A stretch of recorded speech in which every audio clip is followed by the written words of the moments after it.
국내 최초 명품 시계 직거래 플랫폼 한국시계거래소 하이시간과 함께하는 하이뉴스 69회를 시작하겠습니다. 이 다가오는 7월부터 중고 플랫폼 그리고 리셀 플랫폼을 통해서 상품을 거래한 사업자는 판매하거나 중개한 자료를 국세청에 제출해야 합니다. 이 전자게시판 운영 사업자의 판매 중개자료 제출을 의무화하는 부가가치세법 개정안이 오는 7월 1일부터 시행이 됩니다. 이 개인으로 위장한 사업자의 중고거래를 걸러내서 이 과세 사각지대를 해소하기 위해서 시행하는 건데요. 업계에서는 개인 간 거래 플랫폼 성장을 위축시킬 수 있다는 우려도 나오고 있습니다. 거기다가 사업자와 개인 거래자를 분류하기 위한 명확한 기준이 없다는 것도 불확실성을 높인다는 지적도 있는데요. 오늘 하이뉴스 69회는 이 부가세법 개정안 시행 내용을 중점적으로 다뤄보겠습니다. 네, 앞서 오프닝에서 전해드린 대로 7월 1일부터입니다. 당근마켓, 번개장터, 중고나라, 네이버 크림, 무신사 솔드아웃에서 명품 시계를 중개하고 판매한 사업자는 매월 중개 거래 내역을 정리해서 분기마다 국세청에 제출해야 합니다. 만약 자료를 제출하지 않으면 2천만 원 이하의 과태료를 부과합니다. 관련해서 시계 전문가와 이야기 나눠보겠습니다.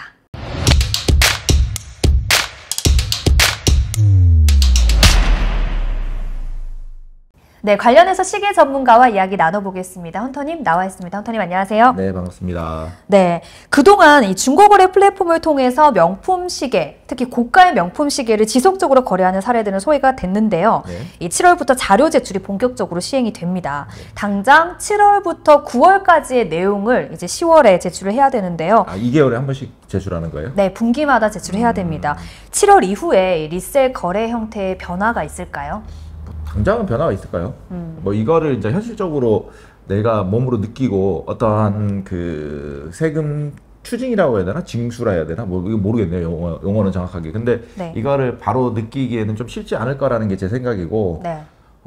또 이제 그런 일들이 벌어지기 시작을 하잖아요. 그럼 또 편법적인 방법들로 또 다른 형태의 또 거래 형태들이 또 생겨나지 않을까라는 게 제 생각이에요, 일단은요.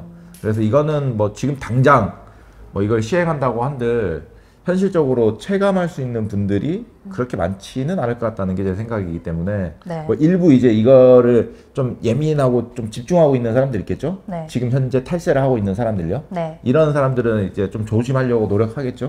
그랬을 때 어떠한 뭐 거래 조금의 변화라든지 이런 거는 생길 수 있을 거라고 저는 생각은 해요, 일단은요. 예. 네, 이 부가세법 개정안 시행을 두고요. 예. 개인을 위장한 사업자의 과세 사각지대 해소가 필요하다라는 의견도 있고요. 예. 또 반면에는 개인 간 거래 플랫폼 성장을 위축시킬 수 있다. 이렇게 의견이 나눠지고 있습니다. 예. 그렇다면 헌터님께서는 이 자료 제출하는 것에 대해서 어떻게 생각하십니까? 저는 뭐 이제 우리나라의 그 사업군들의 형태들이 보면요, 되게 투명해졌다고 생각을 해요. 근데 이제 일부 특정한 사업군에서는 아직까지 좀 어두운 부분들이 좀 상당히 남아 있거든요. 그 대표적인 게 이제 시계 이 아이템 쪽인 것 같은데, 특히나 이제 리세일 마켓이라고 그러죠. 리세일 마켓 쪽이 조금 어둡다고 생각을 하는데, 저는 이것도 이제 우리나라의 법적인 문제들도 좀 있는 것 같아요. 그래서 이제 그런 부분들을 사업자들이 예를 들어서 편법이나 뭐 여러 가지 잘못된 부분들을 저지르지 않게 뭐 여기서 이제 말을 하기 시작하면 끝이 없을 것 같아요. 이거에 대해서는 할 말이 되게 많은데, 이건 나중에 혹시나 이게 시행이 되잖아요. 네. 그럼 제가 다시 한번 이걸 한번 좀 파헤쳐보는 시간을 한번 가져봤으면 좋을 것 같다는 생각으로 좀 말을 좀 아낄게요. 이거는요. 네.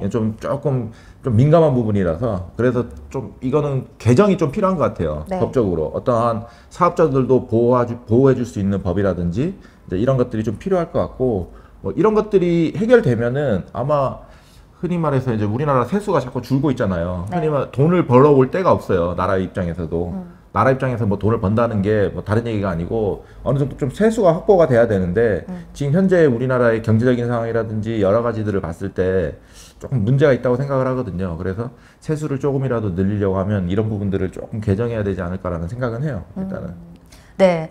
국세청과 이 플랫폼 업계는 거래 내역 제출 기준에 대한 논의가 네. 이루어지고 있습니다. 업계에서는 기준이 모호하기 때문에 과연 실효성이 있을까 이런 네. 의문도 있고요.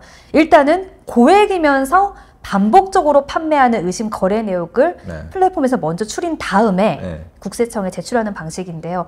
마지막으로 이 시행 이후에 네. 과연 실효성이 있을까? 이제 그 부분에 대해서는 헌터님 실효성적인 측면은 우리가 뭐 이거는 왜 하지라는 것들이 예전에도 많았잖아요. 근데 네. 어떠한 순간에 이제 시행을 하게 되고 그랬을 때 뭐 순차적으로 뭐 진통은 겪겠지만 저는 네. 그런 부분들은 아마 점점 개선이 될 거라는 게 제 생각이고 처음에 뭐 이거 뭐 될까 해가지고 안 하기 시작하면 끝도 없이 안 해야 될 일들이 너무 많아요. 네. 맞잖아요. 네. 그래서 뭐 이거는 우리나라 그 전 세계적으로 봤을 때 경제적인 위치라든지 뭐 여러 가지들을 봤을 때 저는 지금이라도 이제 조금씩 해야 되지 않나라는 게 제 생각이고 만약에 일반적인 그냥 개인이 자기가 사용하던 물건들이나 이런 것들을 팔거나 자기가 샀던 물건을 파는 거에 대해서는 크게 터치를 안 할 거예요. 맞죠? 네. 터치를 안 할 거라는 게 제 생각인데 일부 직거래 플랫폼을 이용을 해서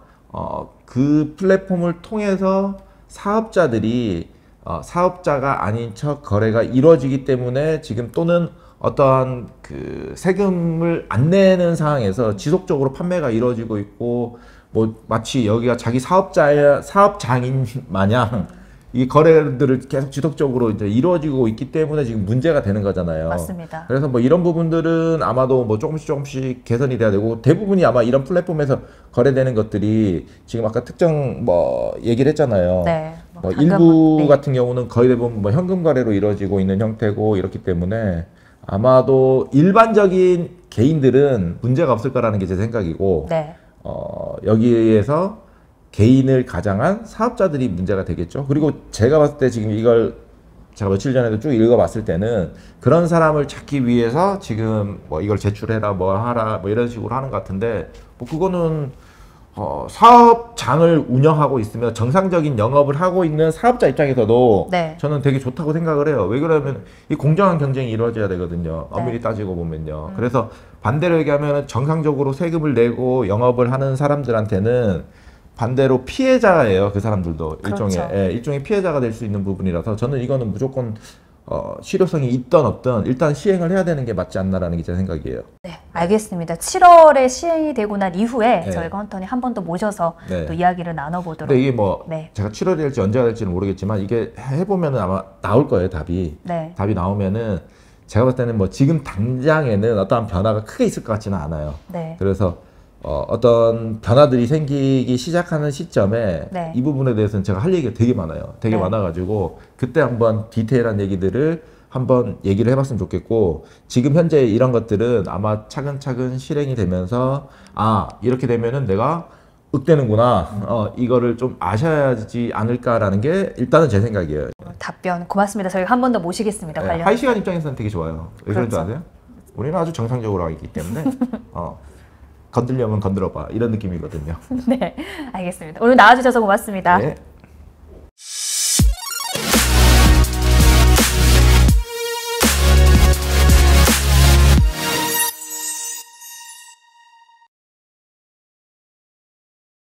실제 거래 결과를 바탕으로 현재 시계 시세를 전해드리겠습니다. 6월 둘째 주 기축 그리고 위클리 업데이트 시작하겠습니다. 오늘도 역시 하이시간 홈페이지에 나와 있는 시세 조회 서비스와 함께합니다. 네, 여러분 참고로 알려드릴게요. 공간대여 예약도 저희 홈페이지에서 하시면 됩니다. 먼저 하이시간에서 바로 구매할 수 있는 기축 상품들, 주요 상품들 살펴보겠습니다. 짜잔! 네, 롤렉스 오이스터 퍼페추얼 저희가 녹화일 기준으로 어제 들어와서 저희가 소개를 해드리려고 했는데 벌써 서울 지점 예약 중입니다. 이야, 그리고 오데마픽의 로얄오크도 바로 구매하실 수 있고요. 청판이에요. IWC 아쿠아 타이머도 바로 구매할 수 있습니다. 그리고 여러분들의 사랑을 늘 받고 있는 롤렉스 데이토나, 세라토나 다 들어와 있어요. 그리고 왼손잡이 스프라이트도 들어와 있습니다. 롤렉스 GMT 마스터 2 1267 20 VTNR 왼손잡이도 구매할 수 있고요. 튜더 블랙베리도 구매할 수 있습니다. 바샤론 콘스탄테 오버시즈 청판 4500V도 여러분 바로 겟할 수 있습니다. 올 여름을 위해서 준비하세요. 네. 다음은 한 주 동안 어떤 시계들이 거래가 이루어졌는지 알아보도록 하겠습니다. 위클리 업데이트 이어가겠습니다. 첫 번째는 롤렉스 데이데이트입니다. 228235고요. 2023년 스탬핑입니다. 백화점 공식 판매 금액은 5,322만 원. 가장 최근인 6월 2일에 거래가 이뤄졌고요. 공식 판매가보다 28% 오른 6,800만 원에 거래가 됐습니다. 다음 역시 롤렉스 데이데이트입니다. 실버 바겟 다이아고요. 2023년 스탬핑이에요. 공식 판매 금액은 5,900만 원인데요. 네, 5월 30일에 거래가 이뤄졌어요. 공식 판매가보다 7% 떨어진 5,460만 원에 거래가 이루어졌습니다. 네, 역시 롤렉스 데이데이트입니다. 초코 로마 금통이고요. 2018년 스탬핑이에요. 상태가 9.5점이고요. 공식 판매 금액은 5,322만 원입니다. 가장 최근인 6월 1일에 공식 판매가보다 1% 오른 5,380만 원의 거래가 이루어졌습니다. 역시도 이럴 때는 스탬핑 한번 봐줘야 되겠죠? 2018년 스탬핑이고요. 저도 바로 뒤가 월인 줄 알았어요. 2018년 9월 스탬핑인 줄 알았는데 상태예요, 여러분. 상태가 9.5점이라는 겁니다. 네, 얼마 차이 안 나요. 스탬핑이 조금 2018년이긴 하지만 공식 판매가 차이가 나지 않기 때문에 이럴 때는 저희 하이 시간에 와서 힘들게 백화점에서 구매하지 마시고 하이 시간에서 구매하시면 됩니다. 다음 볼게요. 다음은 롤렉스 데이토나 금통입니다. 2023년 스탬핑이고요. 공식 판매 금액은 5,699만 원. 실제 금액인가요? 99만 원? 네, 5,699만 원이고요. 5월 29일에 거래가 이뤄졌어요. 공식 판매가보다 26% 오른 7,200만 원에 거래가 됐습니다. 네, 롤렉스 데이토나입니다. 개인적으로 남자친구랑 같이 데이토나 커플로 차도 예쁠 것 같아요. 네, 2015년 스탬핑이고요. 공식 판매 금액은 5,174만 원입니다. 6월 3일에 거래가 이뤄졌는데요. 공식 판매가보다 12% 오른 5,800만 원의 거래가 이뤄졌습니다. 이렇게 커플로 하면 1억 넘어가겠어요. 네. 다음은 롤렉스 GMT 마스터 배트걸입니다. 배트걸. 네, 2022년 스탬핑이고요. 공식 판매 금액은 1,398만 원입니다. 가장 최근인 6월 3일에 거래가 이뤄졌는데요. 공식 판매가보다 65% 오른 2,300만 원에 거래됐습니다. 다음은 롤렉스 데이저스트 초코바 41mm입니다. 2023년 스탬핑이고요. 공식 판매 금액은 1,895만 원이에요. 가장 최근인 6월 3일에 공식 판매가보다 27% 오른 2,400만 원에 거래됐습니다. 다음 역시 롤렉스 데이트저스트입니다. 126331 실버바 플루티드예요. 2023년 스탬핑이고요. 공식 판매 금액은 1,895만 원. 가장 최근에는 16% 오른 금액 2,200만 원에 거래가 이뤄졌습니다. 다음은 브레게 마린입니다. 오늘 또 금통이 좀 많이 보이는 것 같네요. 2023년 스탬핑이고요. 공식 판매 금액은 7,118만 원입니다. 가장 최근에는 30% 떨어진 금액 5천만 원에 거래가 이뤄졌습니다. 이외 다른 모델의 시세가 궁금하신 분들은 한국시계거래소 하이시간 홈페이지 방문하시면 되고요. 문의전화 1644-5751번 열려 있습니다. 위클리 업데이트였고요. 여러분 날씨가 점점 더 더워지고 있습니다. 이렇게 더워질 때 여러분의 손목 어떤 걸로 채우고 싶으신가요? 빨리빨리 저희 하이시간에 와서 겟하세요. 네, 지금까지 하이뉴스 69회였습니다. 시청해주신 여러분 고맙습니다. 잠깐만요. 아직 안 끝났어요. 빨리 여기 구독 버튼 누르셨어요? 구독 버튼과 알람 설정, 좋아요까지 감사합니다. 이거 누르면 선골할 거야. 선골할 거야. 선골할 거야.